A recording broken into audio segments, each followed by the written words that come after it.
अलस्तु बे रब्बिकुम जो मक़सदु छा आहे।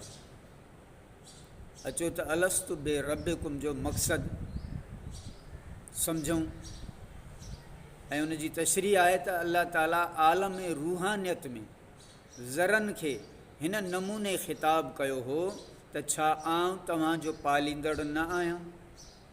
उन वक़्तु उन्हनि ज़रनि इहा निदा निहायत साफ़ नमूने सां ॿुधी हुई। उन खां पोइ उहे ज़रड़ा पुठियुनि ऐं पेटनि में मुंतक़िल थींदा रहिया। अल्लाह ताला फ़रमाए थो, अल्लाह पाक तव्हांखे ॾिसे थो जॾहिं तव्हां बीहो था ऐं जॾहिं तव्हां सजदे करण में तब्दील थियो था। हिन आयत में क़ल्ब तक़ल्लुब तब्दील थियणु मां मुराद इहा आहे त तव्हांजा जद यानी नबी सगुरा सल्लल्लाहु अलैहि वसल्लम जन सजदो कंदड़ हुआ। रसूलुल्लाह सल्लल्लाहु अलैहि वसल्लम जो ज़रो मुबारक संदन पुठियुनि में मुंतक़िल थींदो रहंदो हो ऐं ख़ासि हिकमत जे बुनियाद ते कुदरत ऐं ज़ाहिरी दुनिया खां पोशीदा रहिया। तंहिं करे जॾहिं अल्लाह ताला कंहिं बंदे खे हुस्न समाअत ॿुधण जो हुस्न ॾियणु ऐं सूफ़ी साफ़ ठाहिणु चाहे थो त अल्लाह साईं उन खे सुलह सफ़ाई ऐं नफ़्स जी पाकाई तज़किया नफ़्स जे मर्तबे ताईं तरक़ी ॾिए थो। एसि ताईं जो उहे आलिम हिकमत जे तंग दायरे मां निकिरी कुदरत जे वसी फ़िज़ा में पहुची वञनि था ऐं संदन बसीरत जी गैरत सबबि हिकमत जा पर्दा हटी वञनि था। अहिड़े वक़्तु हू अलस्तु बे रब्बिकुम जो आवाज़ कशफ़ तौरु ॾाढियां ॿुधनि था ऐं संदन तौहीद ऐं मारिफ़त सरापा बयान ऐं मुजस्सिम हुजत बणिजी पवे।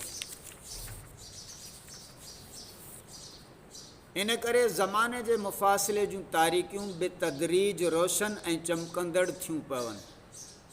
बहरहाल जॾहिं कंहिं सूफ़ीअ में इन ई क़िस्म जूं वसफ़ूं पैदा थी पवनि त उन जी हैसियत ग़ैर फ़ानी बणिजी वञे थी।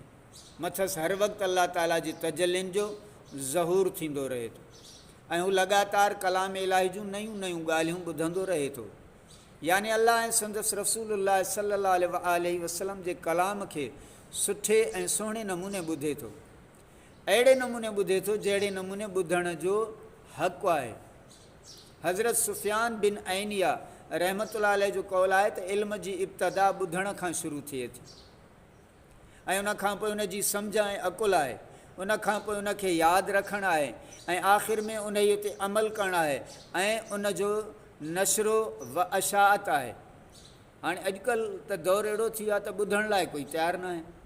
जॾहिं ॿुधंदो न त सम्झंदो कीअं ऐं ॿुधंदो त सिखंदो सम्झंदो। पर हर माण्हू ॿुधाइण लाइ तयारु आहे, ॿुधण लाइ कोई तयारु न आहे।